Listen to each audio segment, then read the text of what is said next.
PM Modi के रूस दौरे पर खुलकर सामने आई अमेरिका की नाराजगी, कह दी बड़ी बात। प्रधानमंत्री नरेंद्र मोदी की इस हफ्ते की शुरुआत में हुई 2 दिवसीय रूस यात्रा को लेकर अमेरिका की नाराजगी साफ तौर पर सामने आ गई है। एक तरफ जहां जो बाइडेन प्रशासन के एक उच्च अधिकारी की तरफ से भारतीय विदेश मंत्रालय को फोन करके अपनी नाराजगी जताने की सूचना सामने आ रही है, वहीं नई दिल्ली में अमेरिकी राजदूत एरिक गारसेटी ने यहाँ एक सार्वजनिक कार्यक्रम में परोक्ष तौर पर मोदी की रूस यात्रा को लेकर काफी तलगी भरी बातें कही। गारसेटी ने यहाँ तक कहा, मैं भारत की रणनीतिक स्वायत्तता का आदर करता हूँ, लेकिन युद्ध के समय कोई रणनीतिक स्वायत्तता नहीं होती। इस तरह प्रधानमंत्री मोदी की तरफ से शांति स्थापित करने की बात करने की तरफ इशारा करते हुए गारसेटी ने कहा कि अभी सिर्फ शांति बहाली की बात करने का समय नहीं है, बल्कि जो शांति भंग कर रहे हैं उन्हें दंड भी दिलाना होगा। उन्होंने रूस से हथियार खरीदने की भारतीय रणनीति पर भी सवाल उठाया है और साफ तौर पर कहा है कि भारत को रक्षा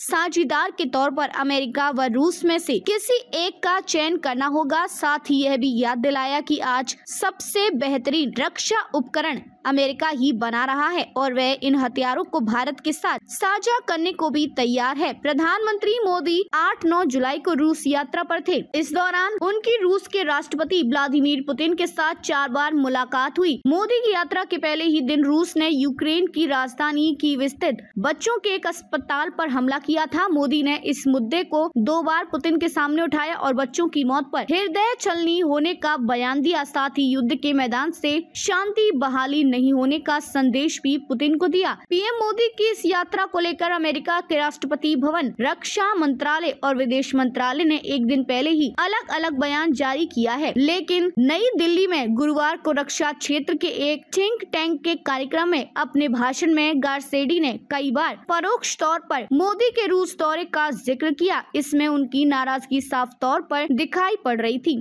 गारसेटी ने यूक्रेन पर रूस के हमले की तुलना चीन की तरफ से भारत के पूर्वी इलाके में किए गए हमले से करते हुए कहा कि आज कोई भी युद्ध बहुत दूर नहीं होता। दुनिया उन देशों को देख रही है जो दूसरे देशों की संप्रभुता का उल्लंघन करते हैं। हमें भारत को यह याद दिलाने की जरूरत नहीं है कि सीमा कितनी महत्वपूर्ण होती है। हमें इन सिद्धांतों पर एक साथ रहना चाहिए। इन सिद्धांतों के आधार पर ही दुनिया में शांति स्थापित की जा सकती है। दुनिया के 2 सबसे बड़े लोकतांत्रिक देश इस क्षेत्र में स्थिरता बढ़ा सकते हैं। इसी तरह से प्रधानमंत्री मोदी की यात्रा के दौरान रूस के साथ किए गए 10 समझौतों की तुलना पिछले वर्ष मोदी की अमेरिका यात्रा के दौरान संयुक्त घोषणा में 173 मुद्दों पर सहमति होने की बात भी सामने रखी। गारसेटी ने कहा कि जब नेताओं की बैठक के बाद संयुक्त घोषणा पत्र जारी होते हैं तो हम उन्हें देखकर अंदाजा लगा सकते हैं कि कौन बनावटी है। भारत के रूस के साथ संबंधों से चिंतित अमेरिका के राष्ट्रीय सुरक्षा सलाहकार जैक सुलिवन ने गुरुवार को नई दिल्ली को सचेत किया कि दीर्घकालिक एवं विश्वसनीय साझेदार के रूप में रूस पर दाव लगाना ठीक नहीं है। MSNBC पर प्रधानमंत्री मोदी की रूस यात्रा से जुड़े एक सवाल के जवाब में सुलिवन ने कहा, रूस चीन के करीब होता जा रहा है। वास्तव में यह चीन का जूनियर पार्टनर बनता जा रहा है और इस तरह वह किसी भी दिन भारत के बजाय चीन का पक्ष लेगा। हालांकि सुलिवन ने माना है कि भारत जैसे देशों के रूस के साथ साथ ऐतिहासिक संबंध हैं और यह रातों रात नहीं बदल सकते।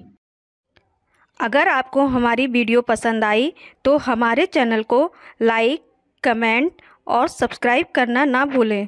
Thank you.